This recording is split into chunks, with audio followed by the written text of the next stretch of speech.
Sir ఇప్పుడు ఇందాక మాట్లాడుతున్నాడు మన వెపన్స్ కంపెనీలో షేర్ హోల్డర్స్ అందరూ కూడా అమెరికాలో ఉన్న బిగ్ షాట్స్ అడ్డే కదా. ఇట్ ఈస్ న్యాచురల్ అండి. I think a lot of these defence companies are owned by Americans and ప్రస్తుతానికి ఆల్సో దే వాజ్ సమ్ ఒక ఎంక్వైరీ కూడా అయ్యింది. Lot of senators are holding stock market. Okay. Senators know what is going to happen, ఎందుకంటే సెనేట్లో pass అవ్వాలి కదా, ఏదో policy change చేసే ముందు వాళ్ళు ఇన్వెస్ట్ చేస్తారు ఆ కంపెనీస్లో.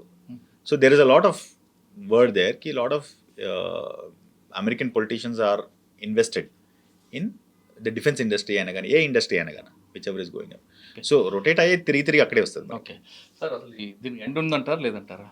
మన మీద ఎఫెక్ట్ ఉంటుందా? సార్ మన మీద అయితే ఖచ్చితంగా ఎఫెక్ట్ ఉంటుంది సార్. ఎందుకంటే the one natural resource that we have less is oil. ఆ ఆయిల్ ఎల్పిజి అనేది మీరు ఎక్కడి నుంచి అయినా రావాలి ఇండియాలో, ఎందుకంటే ఇండియాలో లేదంత మాత్రంలో. అది మీకు రష్యా అవ్వచ్చు, అది మీకు కెనడా అవ్వచ్చు, అది మీకు గల్ఫ్ అవ్వచ్చు, ఎక్కడైనా నుంచి బయట నుంచి లోపల రావాలి. అది రావాలంటే ఇండియా ఇంపోర్ట్ చేయాలి. So and the cheapest the most highly producing oil producing countries are the Gulf countries, right?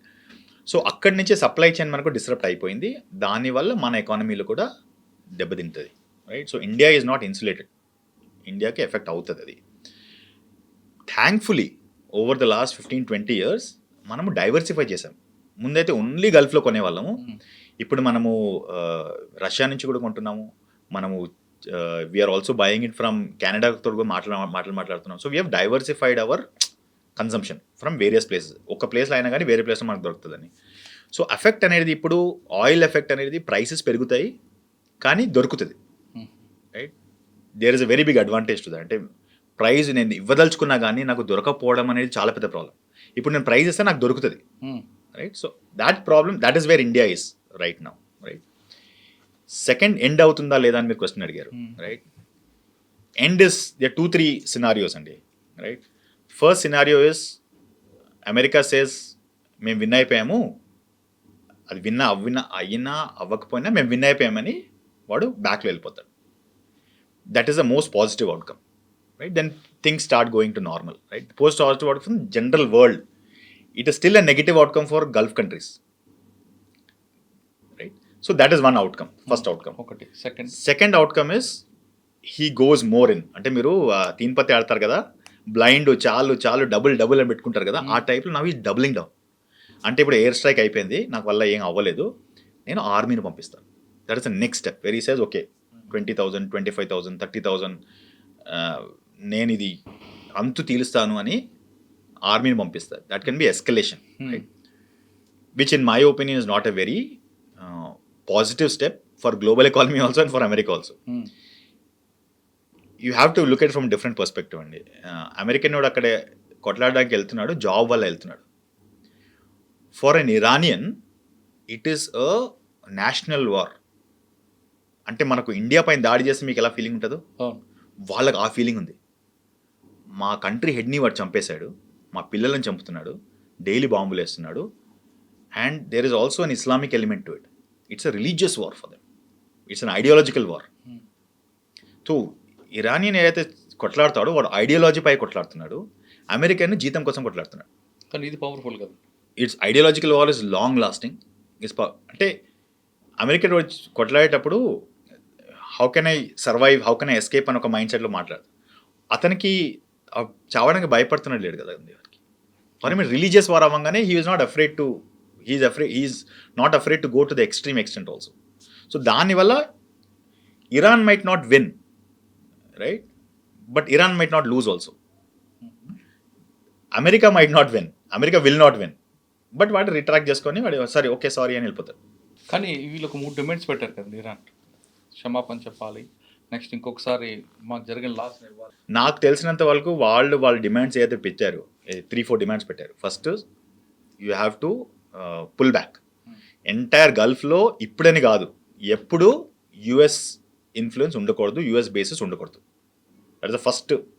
ఎందుకంటే వాడేమంటున్నా అంటే ఇప్పుడు మేము ఆపేస్తాం, మళ్ళీ 6 monthsలో మళ్ళీ అటాక్ చేస్తాం, మళ్ళీ ఆపేస్తాం, అదంతా నడిచే పని కాదు, మీరు ఫుల్గా వెకేట్ చేయాలి. That's the first. సెకండ్, ఏదైతే డ్యామేజ్ చేశారో అప్రాక్సిమేట్లీ $700 billion మీరు మాకు కట్టాలి, రైట్? $700 billion వరకు మీరు మాకు కట్టాలి, right? Is what is the second condition. And third condition is, of course, you should ensure, World Global Organization should ensure that this will never happen again. Fourth is, we have a right to follow our nuclear ambition. అది bomb అంబిషనా, nuclear reactor power అంబిషనా, అది వాడు clarify చేయలేదు. కానీ మా nuclear programme అనేది మేము follow చేస్తాం. నా ఈ ఫోర్ని ఒప్పుకోవడానికి I don't think America or Israel will agree to it, right? So దానివల్ల ఆ conditions I don't think will be met by anybody, and he is okay. Iran ఏమంటున్నాడు, పర్లేదండి, 20 ఏళ్ళుగా మేము వెయిట్ చేస్తున్నాం దీనికోసము, మేము లాగుతాం దీన్ని. కానీ వాడి ఈ వార్ని లాగారంటే the biggest loser is Gulf countries. ఎందుకు? గల్ఫ్ కంట్రీస్లో ఆయిల్ తప్ప ఇంకా ఏం లేదు అక్కడ, రైట్? కానీ గల్ఫ్లో biggest investment is not coming because of oil, is coming because of Gulf location. మీరు దుబాయ్లో వెళ్ళారంటే వరల్డ్లో ఎక్కడైనా మీరు 8 hours 9 hours వెళ్ళొచ్చు. It is so central. మీరు ఇటు పక్కన సౌత్ ఈస్ట్ ఏషియా వచ్చారంటే మీరు ఇక్కడ థాయిలాండ్, వియట్నాం వరకు వెళ్ళిపోవచ్చు మీరు 8 hours, జపాన్ వరకు. నార్త్కి వెళ్ళాలంటే మీరు బ్రిటన్, యూరప్ ఎక్కడైనా మీరు వెళ్ళొచ్చు. ఇటు పక్కన వెళ్ళొచ్చు, you just cross the Atlantic, you can reach Americas, right? So ఆ లొకేషన్ వల్ల చాలా బిల్డ్ చేశాడు, యూజ్ చేశాడు. ఫైనాన్షియల్ హబ్ అయిపోయింది, ఐటీ హబ్ అయిపోయింది, చాలా ఆఫీస్ వచ్చాయి.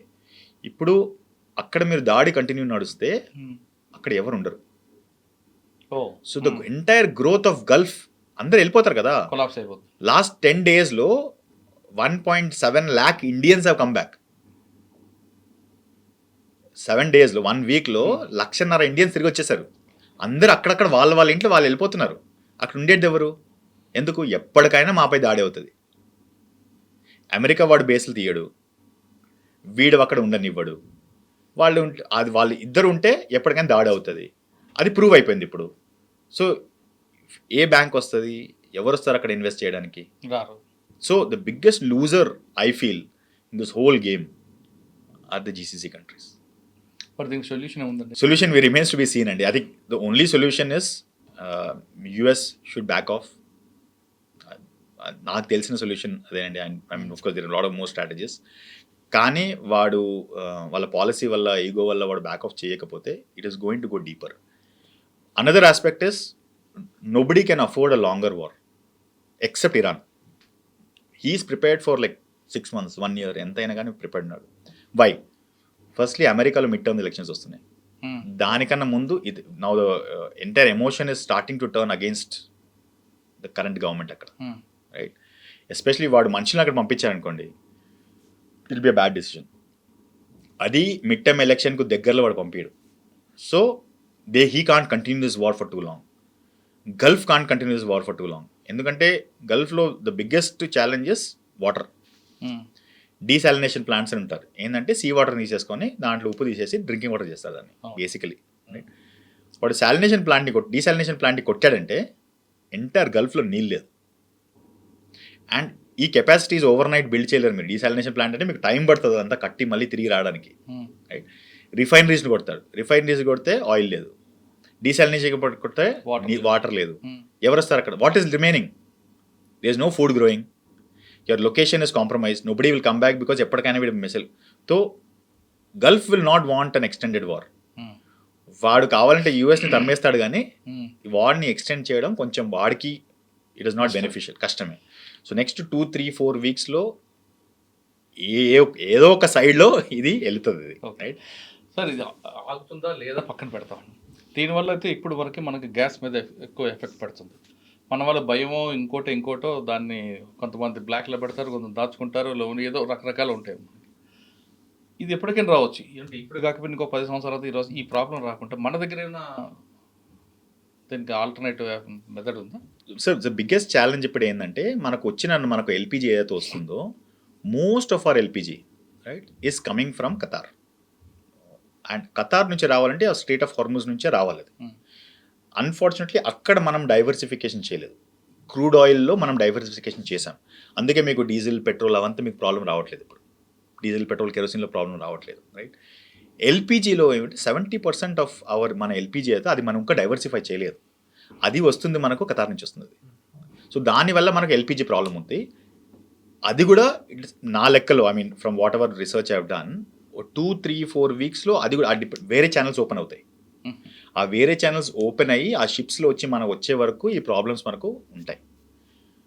Fortunately we have reserves, LPG reserves I think 40 days ఏదో ఉంది, 40-45 డేస్ ఏదో ఎల్పిజి రిజర్వ్స్ ఉంది.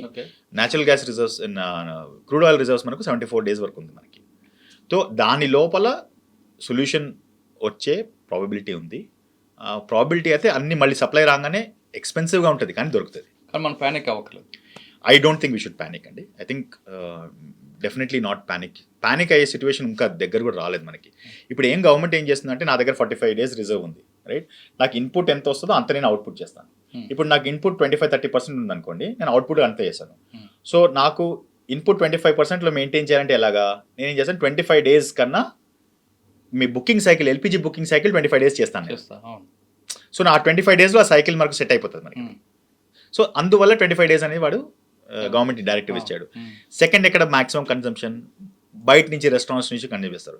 సో కొంత మట్టుకు చూస్తే రెస్టారెంట్ కన్జంప్షన్ కొంచెం ఇంట్లో వండుకోవచ్చు కదా, రైట్? సో రెస్టారెంట్లో వెళ్ళి తినడం అంటే కొంతమందికి చాలా కంపల్సరీ, ఎందుకంటే somebody is coming from out side, staying here, bachelors ఉన్నారు, పని చేస్తున్నారు, సింగిల్ ఉన్నారు, వాళ్ళకు కుకింగ్ అనేది వాళ్ళకి అంత కన్వీనియంట్ కాదు. There are hostels, there are messes అవి ఉన్నాయి. వాళ్ళకు ఇన్కన్వీనియన్స్ చాలా ఉంటుంది, అండ్ ఇన్కన్వీనియన్స్ జనరలీ ఉంది. I mean there is no doubt about. LPG మీరు రిస్ట్రిక్ట్ చేస్తే ఇన్కన్వీనియన్స్ ఉంటుంది, కానీ అందువల్లనే ఫస్ట్ వాళ్ళని ఆపారు. ఇంకా ఇండస్ట్రీస్ని కూడా ఆపలేదు. ఇండస్ట్రీస్ని ఆపలేదు, డొమెస్టిక్ కుకింగ్ ఇంకా ఆపలేదు. డొమెస్టిక్ కుకింగ్ వాళ్ళు ఏంటంటే ఇంట్లో మీకు నెలకు ఒక సిలిండర్ కన్నా ఎక్కువ మీకు ఎందుకు అవసరం అంటే, అందుకే 25 డేస్ అని పెట్టాడు. ఇంటికి 3-4 45 డేస్ వస్తుంది. 45 డేస్ వస్తుంది. అది కన్జర్వేటివ్గా మీరు తింటే అంటే 40-45 డేస్ వరకు వస్తుంది మీకు. సో దానివల్ల ఏం చేస్తారు, 25 డేస్. సో ఈ సైకిల్ ఒకసారి 25 డేస్ సైకిల్ ఒకసారి అయ్యిందంటే దాని లోపల మనకు సప్లై వస్తుంది, సప్లై నార్మలైజ్ అవుతుంది. Second, what they are trying to do also now, if you hear today's news, Iran has allowed Indian ships to come through. అవును, 2 వచ్చినట్లే. ఇప్పుడు అక్కడ అటు పక్కన 28 షిప్స్ వెయిటింగ్లో ఉన్నాయి, ఇండియన్ షిప్స్. నిన్న రాత్రి అయిన తర్వాత 2 షిప్స్ లోపలికి వచ్చాయి, అంటే దే పాస్ త్రూ. ఇంకో 28 షిప్స్ వస్తాయి అక్కడ. అవి రాగానే మళ్ళీ supply is restored. So Qatar supply కాకుండా వేరే కంట్రీస్ను కూడా సప్లై మేనేజ్ చేస్తున్నారు. ఖతార్లో ఆ 28 షిప్స్ లోపల రాగానే మీకు again LPG will get freedom. So ప్రస్తుతానికి ఏమంటున్నా అంటే అది ఫ్రీ అయ్యి మనకు వచ్చే వరకు మనం కొంచెం మన జాగ్రత్త మనం ఉండాలి, అందుకే నేను లిమిట్ చేస్తున్నాను అంటున్నాను. గ్యాస్ లేదు కదా అని భయపడాల్సిన పనే లేదు అంటున్నారు ఆంటోనీ గారు. ఆయన చెప్తున్నట్లుగా ప్రస్తుతానికి ఉంది, దాని ముందు మనం సైక్లింగ్ చేసుకుంటే ఒక లెవెల్ వస్తుంది. ఒకవేళ ఆ 28 నౌకలు గారు బయటకు వస్తే అసలు ఎల్పిజి ప్రాబ్లం ఉండదంటూ చెప్తున్నారు. ఇది జరుగుతున్న వార్లో ఎల్పిజి సిస్టమ్ మీద ఆంటోనీ గారి అభిప్రాయం. ఆంటోనీ గారిలో మీరందరూ చూడాల్సింది గ్యాస్ వార్ కాకుండా ఆయన ప్రీవియస్ ఎక్స్పీరియన్స్ చూడండి. కార్గిల్లో కానీ ఆ దాంట్లో చాలా చక్కగా ఉంటుంది. ఇది వారు మన ఆంటోనీ గారితో ఎక్స్పీరియన్స్ కానీ మరొక ఎపిసోడ్ కూడా దాంతో జరిగే అవకాశం కనిపిస్తుంది.